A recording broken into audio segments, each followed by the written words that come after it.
شروع کوم په نامه د هغه الله چې بخښونکی او مهربانه دی.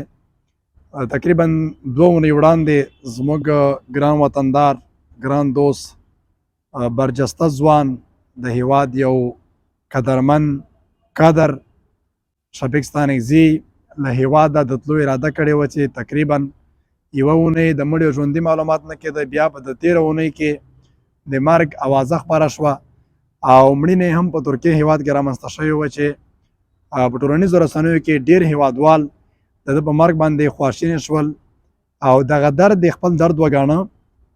ولې په هر حال باندې دغسې یو غمجنه واقعه نه هم لومړنۍ ده او نه هم وروستۍ ده. هره ورځ افغان ځوانان له همدې قاچاقي لارو څخه بیرته جسدونه راوړل کېږي. جسدونه هم نیم وي او نیم نه وي، یعنې د هرې مور د زړه ټوټه د غربت، ناچارۍ، بدو ورځو له امله وطن پرېږدي او دغه سختې لارې قبلوي. البته زما رضایت په دغسې لارو باندې په هېڅ ځوان نشته چې داسې قرباني ورکړي تر څو د خپل ژوند وبایلي. غوښتل چې باید د ښه ژوند لپاره دی اروپایي هېوادونو ته لاړ سي، کور دپاره رزق او روزي پیدا کړي، خپله اسوده ژوند ولري، تعلیم وکړي. ولې بدبختانه چې شفیق ستانکزي خپل ژوند په دغه لاره کې وبایله. هغه څوک چې د علمي او اکاډمیکو تر ټولو ښه اړیکو پالونکی و، ترڅنګ دی په اجتماعي ژوند کې چې څومره ملګري ورسره پاتې وو، څومره ملګرو سره سلام کلام پاتې وو، حتی په ټولنیزو رسنیو فیسبوک کې ورسره اړیکې وې او ټول ترې خوښ او راضي وو.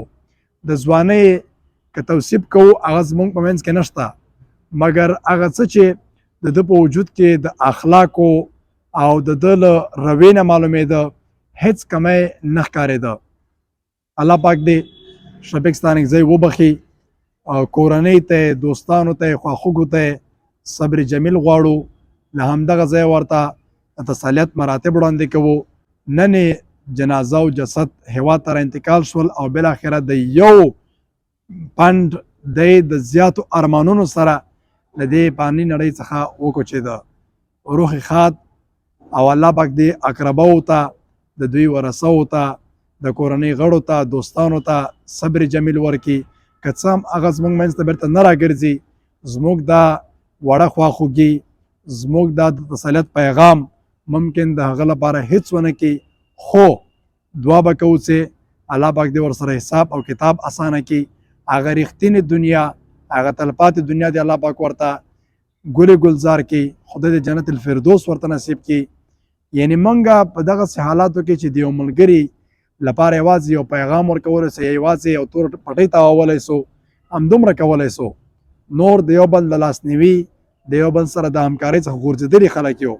خدای دې د وطن نه هغې بدبختۍ ورجې کړي چې زموږ ځوانان مسافرت ته، زموږ ځوانان په قاچاقي لارو مهاجرت ته اړ کوي.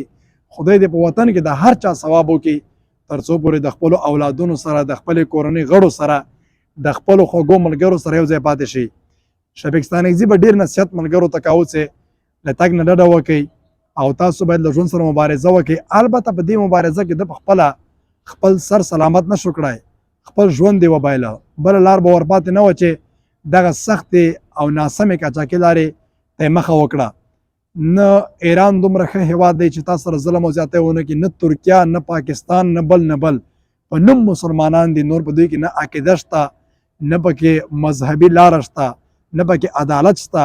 همدا ښه مثال ده چې هره ورځ افغانان په ایران کې، ترکیې کې، بلغاریې کې، سربیې کې ربړول کېږي، وهل کېږي او بالاخره دوی نیمه جسدونه یې وطن ته انتقالېږي. هغه هم جسد یوه هفته 2 هفتې ورک وي.